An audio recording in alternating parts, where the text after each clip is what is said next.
Salut! Tu veux devenir minimaliste, mais tu ne sais pas par où commencer? Ou peut-être que tu as peur de faire des erreurs en te lançant? Dans cette vidéo, je vais te parler de 3 erreurs courantes quand on débute le minimalisme et comment les éviter. Reste bien jusqu'à la fin, j'ai un cadeau pour toi. La première erreur, et souvent la plus répandue, c'est de confondre minimalisme et privation. Quand on parle de minimalisme, beaucoup imaginent un appartement vide, froid, presque triste. Mais en réalité, ce n'est pas ça du tout. Le minimalisme, ce n'est pas se priver de tout. C'est choisir consciemment ce qui t'entoure pour mieux en profiter. Par exemple, tu peux tout à fait garder ton fauteuil préféré ou une décoration qui te fait sourire chaque jour. L'idée, ce n'est pas de vivre dans une cellule monastique, mais de te débarrasser de ce qui n'ajoute rien à ta vie. La question à te poser, c'est: est-ce que cet objet apporte de la valeur ou du bonheur dans ta vie? Si oui, garde-le. Sinon, il est peut-être temps de t'en débarrasser. Et attention, si tu vas trop loin et que tu te prives excessivement, tu risques de te sentir frustré. Résultat, le minimalisme pourrait devenir un fardeau au lieu d'être un moyen de simplifier ta vie.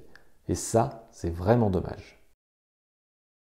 Deuxième erreur, oublier les meubles.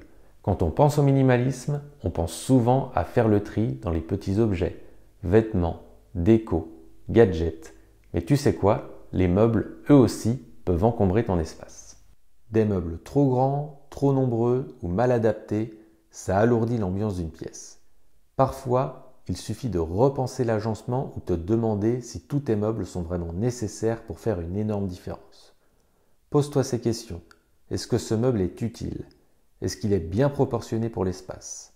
Est-ce que tu l'aimes vraiment ou est-il là juste par habitude?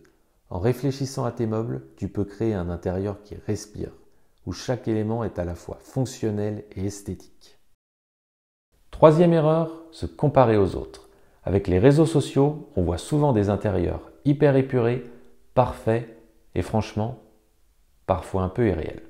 C'est joli en photo, mais ce n'est pas forcément réaliste, ni même adapté à ton mode de vie. Le minimalisme, c'est une démarche personnelle. Ce qui compte, c'est que ton chez-toi ne ressemble pas à une image Pinterest, mais qu'il te ressemble à toi. Peut-être que tu as besoin de plus d'objets parce que tu es créatif ou simplement parce qu'ils te rendent heureux. Et c'est totalement ok. Le minimalisme, ce n'est pas une compétition, c'est un outil pour améliorer ta vie. Alors, au lieu de te comparer aux autres, compare-toi à la version de toi-même d'hier et vois les progrès que tu fais. Un espace un peu plus clair, un peu plus pratique et beaucoup plus aligné avec ce que tu es. Voilà, tu connais maintenant 3 erreurs à éviter quand on débute le minimalisme. Confondre minimalisme et privation, oublier les meubles et se comparer aux autres. Si tu veux réussir ton passage au minimalisme sans stress, j'ai quelque chose pour toi. Un guide gratuit sur les 7 erreurs quand on débute le minimalisme. Clique sur le lien dans la description de la vidéo pour le télécharger dès maintenant. Si tu as aimé cette vidéo, pense à liker et t'abonner. À bientôt!